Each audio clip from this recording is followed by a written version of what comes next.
Journée électorale au collège Stanislas. Les scrutins européens et consulaires se tenaient tous deux ce samedi dans cette institution française de Montréal.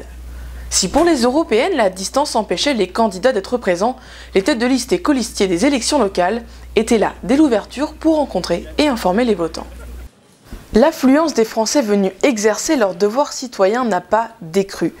Une occasion pour nous de leur demander pourquoi il était important pour eux de faire le déplacement. Je viens voter aujourd'hui parce que moi je suis français et je suis canadien en même temps.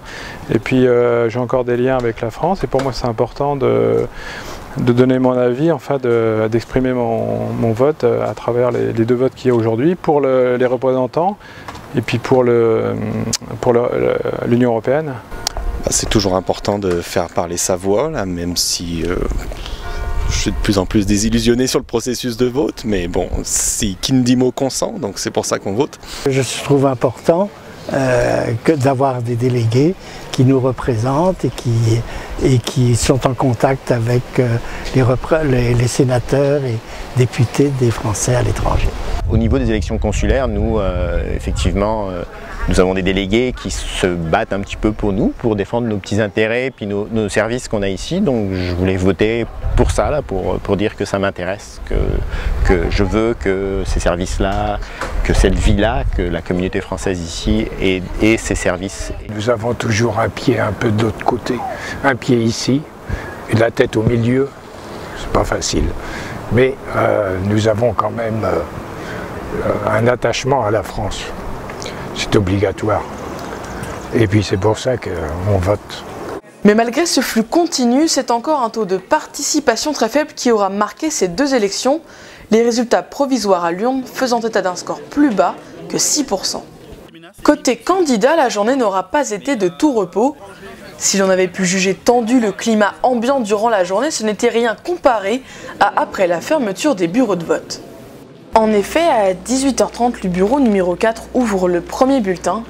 Il s'agit d'un bulletin pour la liste La Droite Unie menée par François Lubrina. C'est alors que les délégués des listes de Madame de Fédot et de Monsieur Pilater, les deux autres listes de droite, s'empressent de contester en raison de la présence sur ce bulletin de noms de prétendus soutiens comme ceux de Monsieur Juppé ou de Monsieur Sarkozy. Si l'on reprend le guide du candidat, la page 13 relative à la conformité du bulletin de vote est très claire. Celui-ci ne doit comporter aucun autre nom que celui du ou des candidats. Et la liste de M. Lubrina n'est alors pas la seule dans cette inconfortable situation. La liste de gauche de Sophie Mossen ainsi que celle du centre de Séverine Boitier sont également concernées.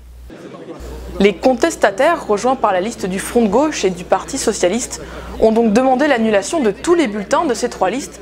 L'élection ne disposant pas de commission électorale, la prise de décision est revenue à chaque bureau de vote.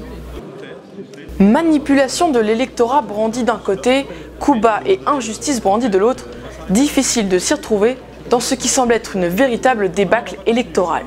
Ce qui est certain, c'est qu'à Montréal, les élections consulaires de 2014 n'ont pas trouvé leur conclusion ce 24 mai dernier.